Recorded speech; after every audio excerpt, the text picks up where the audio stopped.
Scientific method consist of systematic and data. देखिए scientific मैंने बता दिया था, ये एक सिस्टमैटिक मेथड होता है। ऑब्जर्व करते हैं इसमें, क्लासिफाई मतलब कि हम अलग अलग कैटेगरी में डिवाइड कर देते हैं, क्लासिफाई कर देते हैं। ये हो गया आपका मतलब कि टू कैटेगरी करते हैं तो मेल और फीमेल, ठीक है, अपर क्लास लोअर क्लास, ऐसे करके हम क्लासिफाई करते हैं डेटा को और इंटरप्रेट करते हैं किसको, फैक्ट्स को। जो हमें फैक्ट मिलते हैं, तथ्य मिलते हैं, इंफॉर्मेशन मिलते हैं और डेटा मिलते हैं, उसको हम सिस्टमैटिकली ऑब्जर्व करके क्लासिफाई करके फिर इंटरप्रेट करते हैं।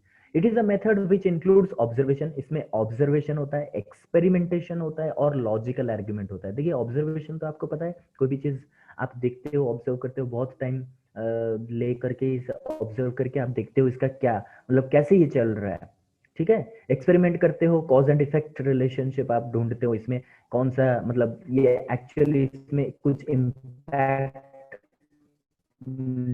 डालता है कि नहीं डालता है, ठीक है। जैसे कि अगर हम 5E अप्रोच में पढ़ाते हैं तो स्टूडेंट के ऊपर मतलब स्टूडेंट के लर्निंग के ऊपर कोई इम्पैक्ट पड़ता है कि नहीं पड़ता है, ये आप एक्सपेरिमेंट करके देख सकते हो। फिर लॉजिकल आर्ग्यूमेंट्स, हाँ साइंटिफिक मेथड है तो फिर लॉजिकल आर्ग्यूमेंट्स तो रहेंगे, ठीक है। If there is fire there is, if there is smoke there is fire, इस टाइप का लॉजिकल आर्ग्यूमेंट आप कर सकते हो। Most importantly it is verifiable. मैंने पिछली बार भी बताया था कि it is verifiable. You can verify the facts, you can cross check these facts, informations and data. If someone is not agreeing with your decision or your result, he or she can verify it again, and it is universally accepted. Yes, scientific method is universally accepted. Suppose I'll say oil floats in water, oil floats in water, then it is universally accepted because everyone knows that oil always floats on water. It has certain norms and principles to be followed. Yes, there are some norms, there are some principles, there are some laws which are to be followed before conducting scientific method, right? It is evidence based. ये evidence based, ये तथ्य जो होता है ना, ये उसके ऊपर बेस्ड होता है, ठीक है। कैरेक्टरिस्टिक्स, ये आपके लिए बहुत इंपॉर्टेंट है। ये चारों कैरेक्टरिस्टिक्स जैसे आपके सिलेबस में दिया गया है, रेप्लिकेबिलिटी, प्रेसिशन होते हैं साइंटिफिक मेथड के, ठीक है, रिसर्च के नहीं, साइंटिफिक मेथड के, because research is a scientific method. So scientific method के ये चार क्वालिटीज होते हैं। That means also educational research में भी ये कैरेक्टरिस्टिक्स होते हैं। रेप्लिकेबिलिटी मतलब यहाँ पे देख लीजिए वर्ड है रेप्लिका। रेप्लिका मीन्स कॉपी, ठीक है। रेप्लिका मीन्स प्रतिछवि बोलते हैं ना, रेप्लिका हूबहू। जैसे जुड़वा होता है ना, ये जैसा दिखता है ये भी वैसा ही दिखता है, सारा कुछ सेम ही है।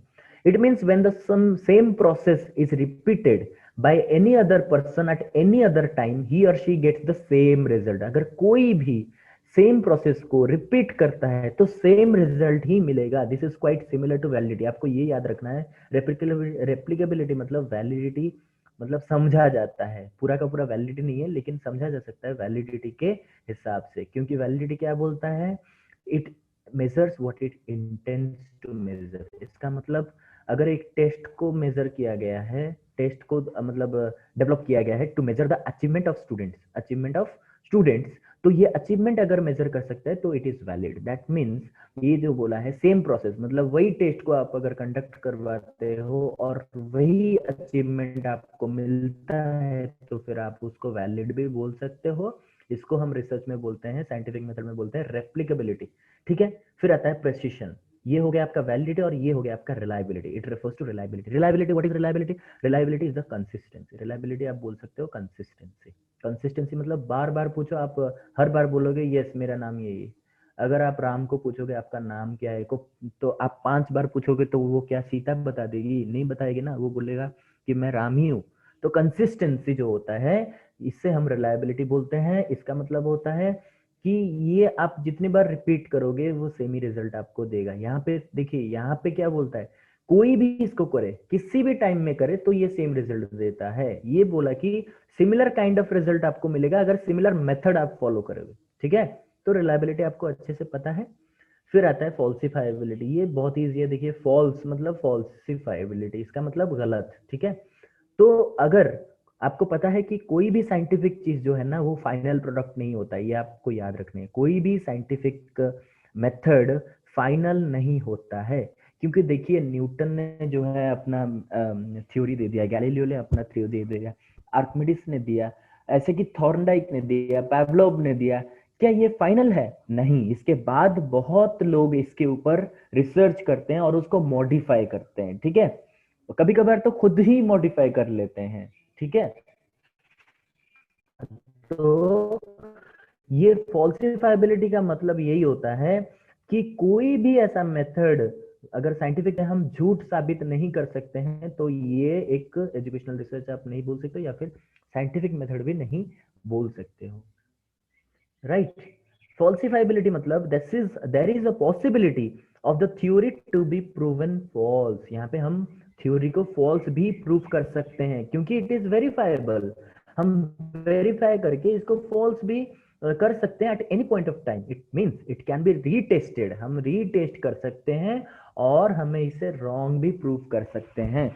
देखिए, अगर कोई भी चीज हम रीटेस्ट नहीं कर सकते, री वेरीफाई नहीं कर सकते, रॉन्ग प्रूव नहीं कर सकते, तो वो आपका साइंटिफिक मेथड नहीं कहलाएगा, ठीक है। फिर आता है last one, parsimony. Parsimony means simplest explanation of the phenomena. आपको पता है कि रिसर्च में और साइंटिफिक मेथड में क्या होता है, हमें जो चीज को, थ्योरी को, चाहे थ्योरी हो चाहे प्रिंसिपल हो, इसको हमें सिंपल बनाना है। क्या बनाना है? सिंपल। क्योंकि आप अगर उसको ट्रिगोनमेट्रिक वर्ड में कॉस थीटा साइन थीटा लिखोगे तो क्या सबको समझ में आएगा? नहीं आएगा। इसीलिए we have to explain it very simply so that everyone can understand it, right. तो पार्सिमोनी का मतलब ये होता है। फिर से रिकैप कर लेते हैं। पहला वाला हो गया आपका वैलिडिटी, जो कि हर टाइम अगर कोई भी आदमी कोई भी टाइम में इसको रिपीट करता है तो सेम रिजल्ट उसको मिलने वाला है। रिलायबिलिटी, अगर सेम काइंड ऑफ मेथड आप फॉलो करेंगे तो आपको सेम काइंड ऑफ रिजल्ट ही मिलेगा। ये हो गया आपका रिलायबिलिटी। फॉल्सिफाइबिलिटी मतलब आप अगर किसी भी टाइम में इसको प्रूफ कर सकते हो कि ये फॉल्स है तो ये हो गया आपका फॉल्सिफाइबिलिटी। पार्सिमोनी मतलब simplest explanation of the theory और रिसर्च, और यू मे से द फाइंडिंग्स। आपको रिसर्च जो है आपका या फिर आपका एक्सप्लेनेशन जो है वो सिंपल से सिंपल रखना पड़ेगा।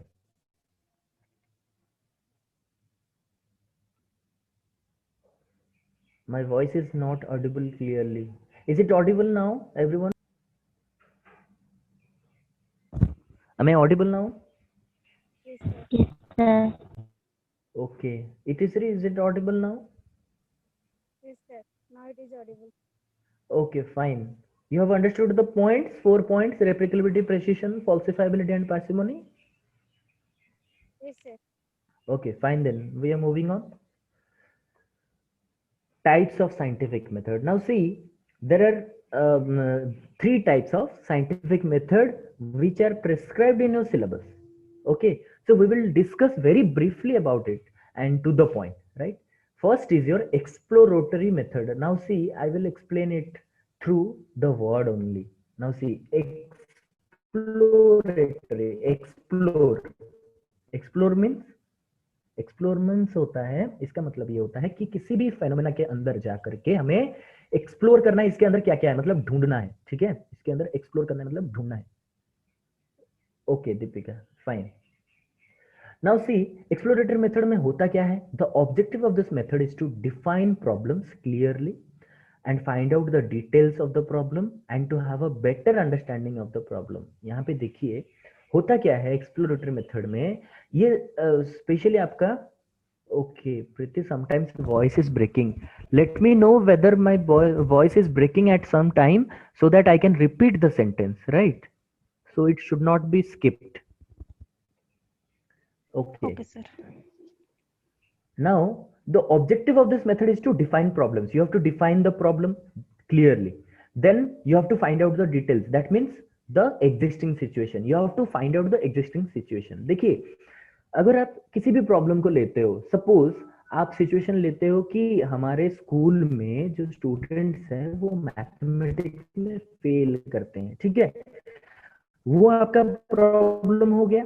अगर आप प्रॉब्लम के अंदर झांक के नहीं देखोगे कि ये एग्जिस्टिंग में क्यों, स्टूडेंट्स के साथ बात नहीं करोगे, टीचर्स के साथ बात नहीं करोगे, स्कूल को ऑब्जर्व नहीं करोगे, सारे जो लैबोरेटरीज हैं उसे चेक नहीं करोगे, तो आपको कैसे पता चलेगा कि एक्चुअल प्रॉब्लम होता क्या है? Okay Anusha, it's happening very often. अच्छा ठीक है, देखो अगर ज्यादा होता है तो कोई भी सेंटेंस में आप अनम्यूट करके बता सकते हो ताकि मैं उसे रिपीट करूं, ठीक है। किसी भी टाइम में अगर प्रॉब्लम होता है, थोड़ा सा नेटवर्क इशू यहाँ पे है, मैं भी मानता हूँ, बस 1-2 दिन की बात है, उसके बाद ठीक हो जाएगा। ओके, ओके फाइन श्रद्धांजलि। देखिए यहाँ पे मैंने बता दिया, एक प्रॉब्लम है कि स्टूडेंट मैथ्स में फेल करते हैं, तो आप इसके अंदर झांकते हो क्या क्या प्रॉब्लम हो सकते हैं, आप इसके डिटेल कलेक्ट करते हो, ठीक है। उसके बाद प्रॉब्लम को अच्छे से समझते हो। इसका मतलब है यहाँ पे मतलब आगे स्लाइड्स हैं जो कि आपको एक्सप्लोरेटरी मेथड का पूरा समझ में आ जाएगा।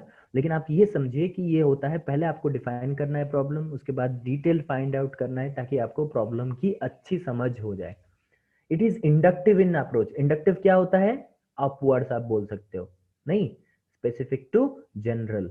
ये आपका ऐसा फिगर बन जाएगा इंडक्टिव, ठीक है। इंडक्टिव, सॉरी, इंडक्टिव ऐसा बनेगा ना, ऐसा बनेगा, ये डिडक्टिव होता है, ये स्पेसिफिक टू जनरल जाएगा, ठीक है। तो ये आपका हो गया इंडक्टिव अप्रोच। क्यों, क्योंकि हम इंडक्टिव अप्रोच क्यों होता है, देखिए यहाँ पे ना हम तो थोड़े चीज से स्टार्ट करेंगे या फिर हम एक से स्टार्ट करेंगे और सब में जाएंगे, मतलब कि सैंपल से पॉपुलेशन की ओर जाएंगे, जैसे जाते हैं ना वैसे जाएंगे। एक डेटा को पकड़ के हम सारे जो है इंफॉर्मेशन उसके ओर जाएंगे, ठीक है। ऐसे मतलब किसी एक चीज को पकड़ के हम क्या करेंगे, जनरलाइजेशन करेंगे कि आगे क्या होने वाला है, ठीक है। It is the researcher first gathers qualitative data. हाँ, ये स्टेप होता है एक्सप्लोरेटरी का, ये आप समझिए अच्छे से।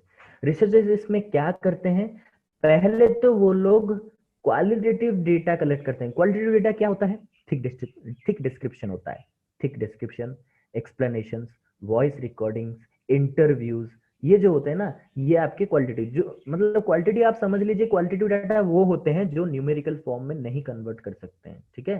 Qualitative data is something that cannot be converted into numerical values and then builds on the analysis of it using the quantitative data। पहले ये लोग मतलब फर्स्ट क्वालिटेटिव फिर क्वांटिटेटिव, मतलब पहले ये क्वालिटेटिव डेटा कलेक्ट करते हैं और क्वांटिटेटिव डेटा का मदद लेकर के ये लोग क्या करते हैं, एनालाइज करते हैं, ठीक है। डिजाइन, कौन सा डिजाइन इसमें आ जाएगा एक्सप्लोरेटरी में, ग्राउंडेड थ्योरी। देखिए यहाँ पे हम क्या करते हैं, किसी एक फेनोमेना को या फिर किसी एक सिचुएशन को एक्सप्लोर करते हैं, उसके बाद उसके ऊपर हम एक थ्योरी डेवलप करते हैं, ठीक है कि नहीं। फिर आता है आपका केस स्टडी। इसमें तो हम लोग क्या करते हैं, पूरा डिटेल जाते हैं। अगर एक कोई आदमी के ऊपर, अगर किसी सीडब्ल्यूएशन चाइल्ड के ऊपर हम स्टडी कर रहे हैं तो इसके डीपली जाएंगे हम, पूरा डीपली। या फिर एक कॉलेज के ऊपर या फिर स्कूल के ऊपर अगर केस स्टडी कर रहे हैं तो हम डीपली जाएंगे। अगर किसी प्रोग्राम के ऊपर केस स्टडी कर रहे हैं तो इसके भी डीपली जाएंगे। तो डीपली आप जा करके सारा जो है फाइंड आउट करते हो उसमें, तो वो हो जाता है आपका एक्सप्लोरेटरी डिजाइन। लास्ट में एफजीडी, फोकस्ड ग्रुप डिस्कशन, ठीक है। देन आता है आपका एक्सप्लेनेटरी डिजाइन। एक्सप्लेनेटरी मतलब कि यहाँ पे फिर से सेंटेंस में देखिए, एक्सप्लेनेटरी मतलब एक्सप्लेन करना है इसमें, ठीक है। एक्सप्लेन कैसे करना है, it is the explanation of theoretical notions और प्रिंसिपल्स।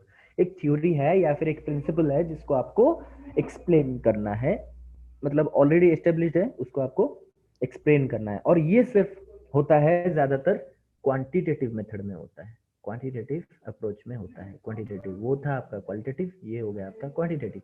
कैसे होता है, it tries to find out the cause effect relationship. Cause effect relationship कहाँ पे होता है, एक्सपेरिमेंटल में होता है, और आपका Not audible. एक्सपोस्ट फैक्टर में भी होता है, जिसको हम कॉजल कंपैरेटिव भी बोलते हैं, ठीक है।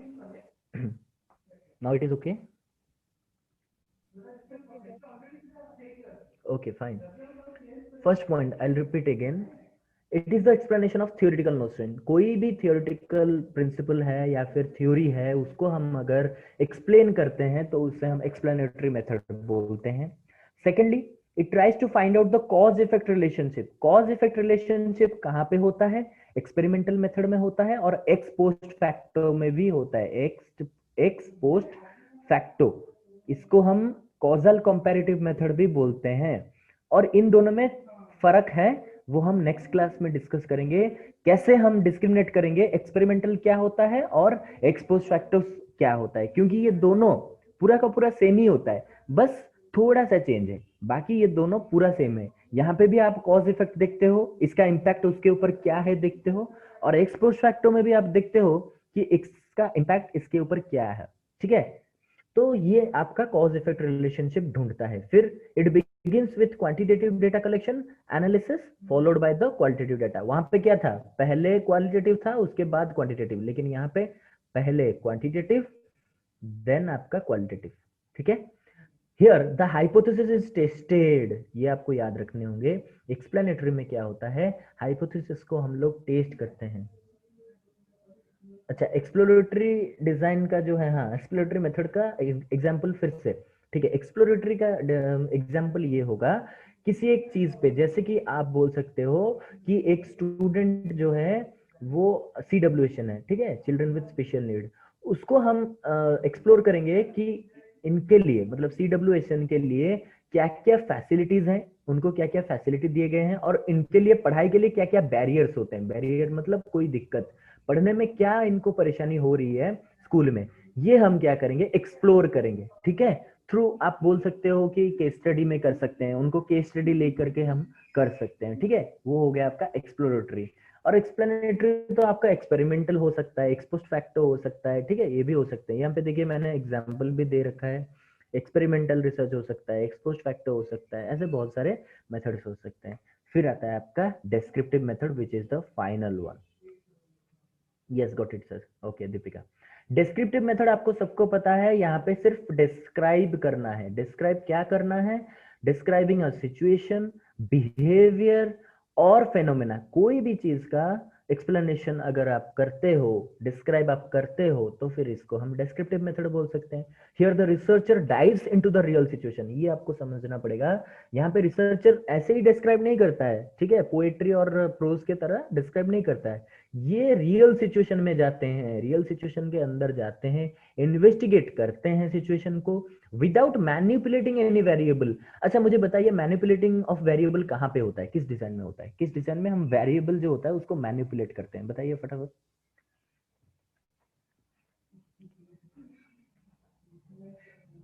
यस क्विकली, कहाँ पे हम मैनिपुलेट करते हैं वेरिएबल को।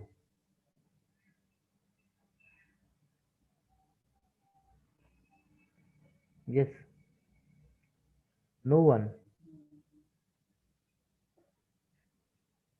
Please be interactive, don't be so inactive, respond to my question। In which method we manipulate the variable? Jivan Vikas, very good, only one student who is already, yeah, okay, Tishri, two people are there, three, Vijay, very good, very good, fine. So you all should participate when I'm asking question, because it is interactive session, I want to make it more interactive. Twinkle, very good, experimental research, it is experimental research, right? Fine. Now moving on, they are saying that here the researcher do not manipulate the variable, but he investigates into the situation and finds out the answers of unanswered question. That means some research question. Research questions are there. So you have to find out the solution of this research question or answers of the research question without manipulating the variable. You have to only investigate the variable or situation and describe the phenomena. This research is also known as non experimental और correlational research. यहाँ पे relation देखेंगे, that means correlational research, और experiment नहीं होगा मतलब non experimental. इसमें correlational research आ जाएंगे, सर्वे रिसर्च आ जाएंगे, ठीक है।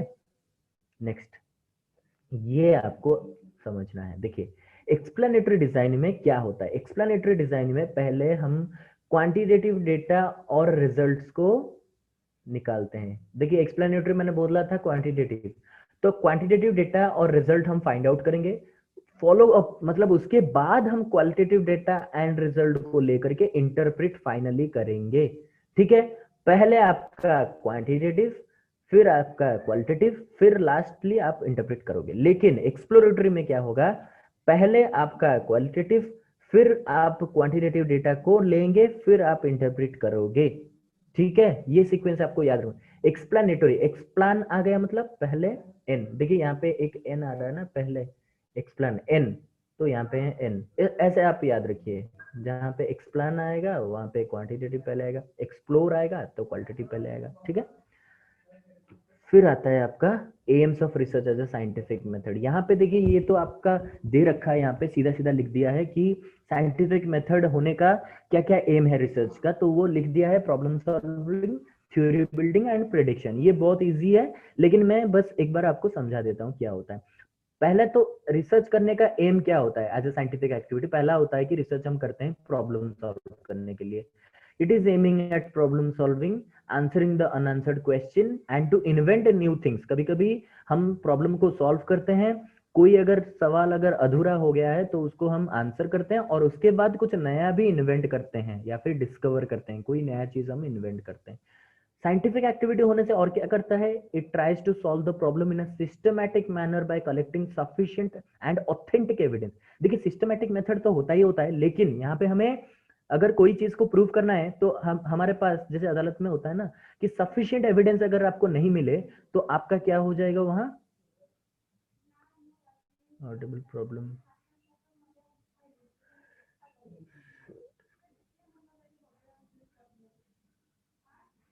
Okay, Jivan Vikas is, yeah, he's asking, sir, is descriptive method is qualitative or quantitative or both? Now see, descriptive method can be both qualitative and quantitative. Why? Because there we are collecting quantitative data as well as qualitative data, right? And suppose in quantitative data we are getting some numbers. Okay, now we are getting some numbers. Suppose I can say the student achievement is 75%, 75%, and why it is 75%, why not 80%? I have collected data by interview in qualitative data. I have collected the explanations and they have explained, sir, we do not have laboratory system as well as library system in our school, that is why our percentage is below than average or 80%. So I have collected the numerical data, means quantitative data as well as qualitative data, and I have explained it, I have described it in descriptive form. That is why it is, yes, that is why it is both qualitative and quantitative. Getting my point, Jeevan?